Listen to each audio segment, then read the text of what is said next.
কংগ্ৰেছ দলৰ উদ্যোগত কেবাৰঙত টঙানী নদীৰ গৰাখহনীয়াৰ প্ৰতিৰোধৰ বাবে বৃক্ষৰোপণ কাৰ্যসূচী।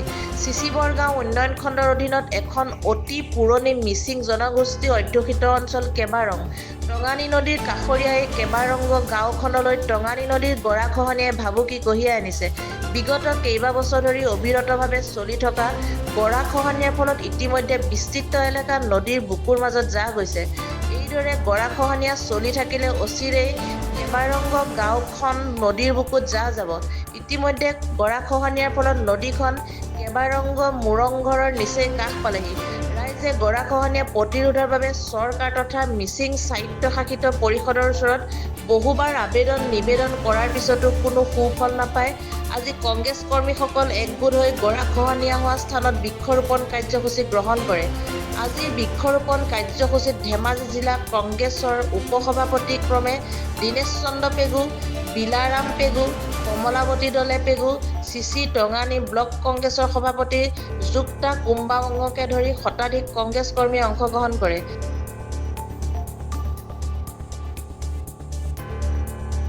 আমাৰ বৃক্ষৰোপণ কাৰ্যসূচী লৈছোঁ, যিহেতু এইটো টঙানী নদীৰ দক্ষিণ পাৰে গৰাখহনীয়াই ভাবুকি সৃষ্টি কৰি আহিছে। গাঁওখনৰ মানচিত্ৰ সলনিৰ পথত দাবিত হৈছে এতিয়া। আৰু এই সম্পৰ্কত অসম চৰকাৰক আৰু আমাৰ যিটো স্বায়ত্তশাসিত পৰিষদ মিচিং অট'নমাছ কাউন্সিলৰ পৰা বহুবাৰ নিবেদন কৰাৰ পিছতো তেওঁবিলাকে একো কাণসাৰ নিদিয়াৰ পৰিপ্ৰেক্ষিতত আমি কংগ্ৰেছ কৰ্মীসকলৰ সৌজন্যত সকলোৰ উপস্থিতিত আজি আমি আগন্তুক যাতে বানপানীৰ পৰা আমি গৰাখহনীয়াৰ পৰা ৰক্ষা পাব পাৰোঁ, এই উদ্দেশ্য আগত ৰাখি আজি আমি বৃক্ষৰোপণ কাৰ্যসূচী হাতত লৈছোঁ। যি আমি কেবাৰং মোৰংঘৰৰ সমীপত আৰু টঙানী নদীৰ কাষতে আমি কংগ্ৰেছ কৰ্মীসকলে এই বৃক্ষৰোপণ কাৰ্যসূচী লৈছোঁ। এইটো টঙানী নদীয়ে এই গাঁওখনৰ ভাবুকিৰ সৃষ্টি কৰিছে, গৰাখহনীয়াৰ ভাবুকিৰ সৃষ্টি কৰিছে।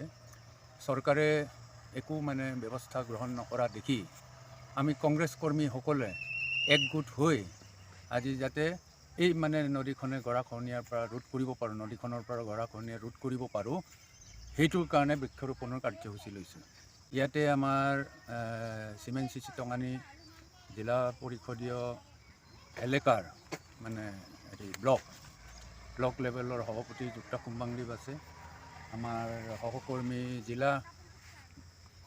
ধেমাজি জিলা কংগ্ৰেছ কমিটিৰ উপসভাপতি আমাৰ বেলৰাম পেগু আছে, কমলাৱতী পেগু দলে পেগু আছে, জিলা পৰিষদ মেম্বাৰ, আৰু আমাৰ মহিলা উজনি চিচি টঙানী মণ্ডল মহিলা কমিটিৰ সভানেত্ৰী আছে, মধ্য চিচি টঙানীৰ সভানেত্ৰী কৃষ্ণা কুলি পেগু আছে। গতিকে আমি সকলোৱে একত্ৰিত হৈ আজি ইয়াতে গছপুলি ৰোপণৰ লগতে নৱবৰ্ষৰ উপলক্ষে আৰু আগন্তুক ভোগালী বিহুৰ উপলক্ষে আমি এটা প্ৰীতিভোজ খাইছোঁ আজিৰ দিনতে।